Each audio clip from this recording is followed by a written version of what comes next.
The early years of John D. Rockefeller. John D. Rockefeller was born in 1839 into a very poor farming family.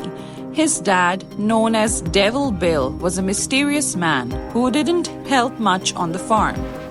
Instead, he did all sorts of odd jobs and even had a secret life as a con artist.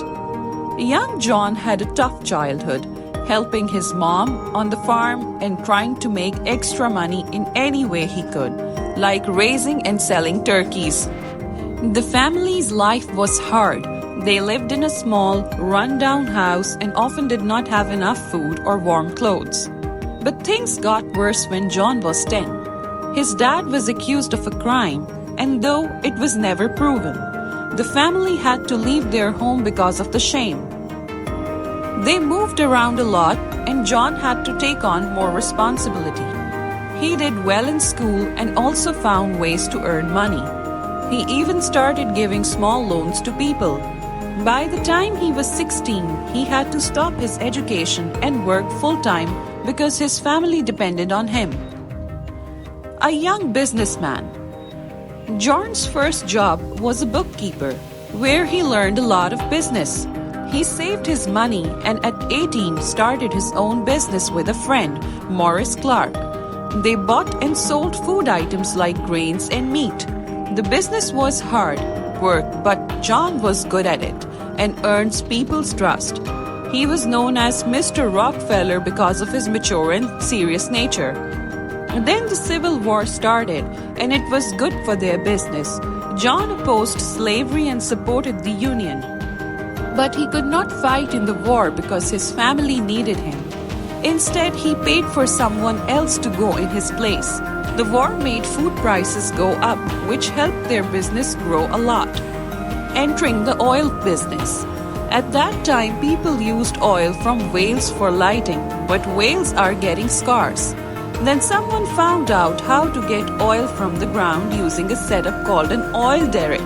This oil was called black gold because it made many people rich. John saw an opportunity here. He met Samuel Andrews, who had a way to make oil into a better product called kerosene. John and Morris decided to invest in this, setting up an oil refinery.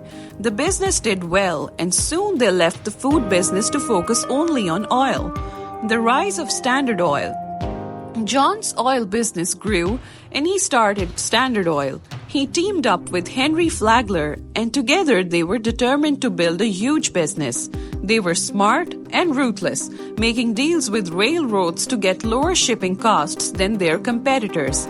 This strategy helped them sell oil cheaper than anyone else, forcing many competitors out of business.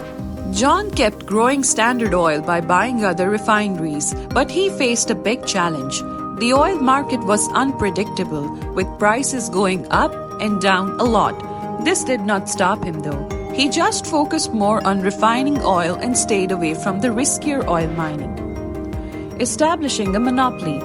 John's strategy for Standard Oil was working too well. He managed to control a huge part of the oil market, which worried some people, including big railroad companies. The Pennsylvania Railroad, seeing John's success, started their own oil refineries and pipelines directly challenging John. This made John see them as an enemy, and he decided to fight back. He stopped using the Pennsylvania Railroad for his oil and worked with other railroads, giving them more business. He also kept lowering the price of his oil, forcing others to do the same and lose money.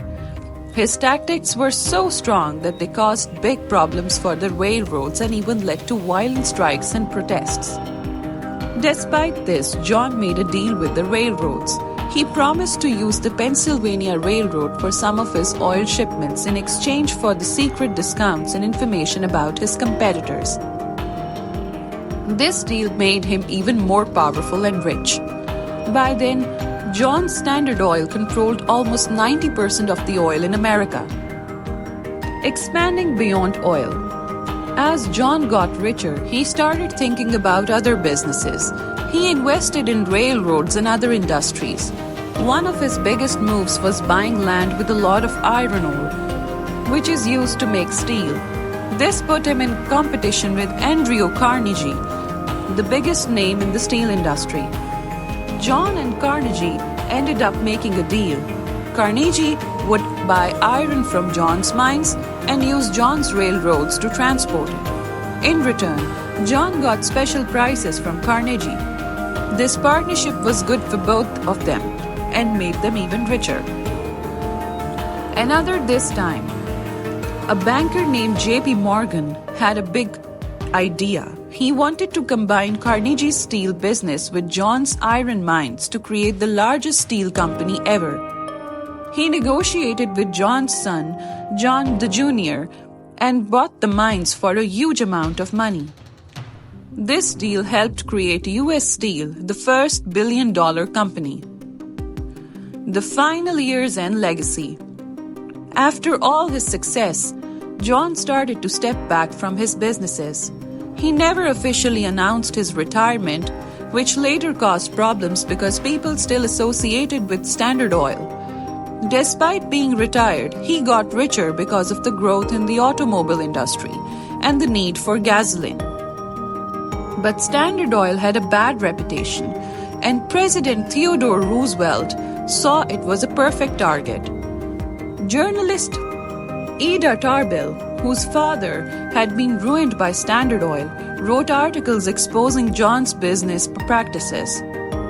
This led to public outrage against John and his company.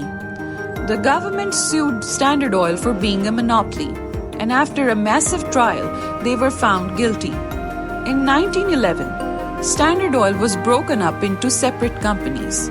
But this breakup made John even richer, as the value of his shares in these companies went up. In his later years, John focused on giving away his fortune. He started the Rockefeller Foundation, which worked in medicine and education.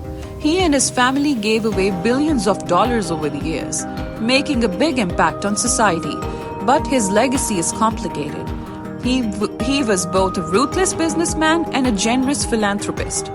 When he died at 97, his life story remained one of the most fascinating in American history.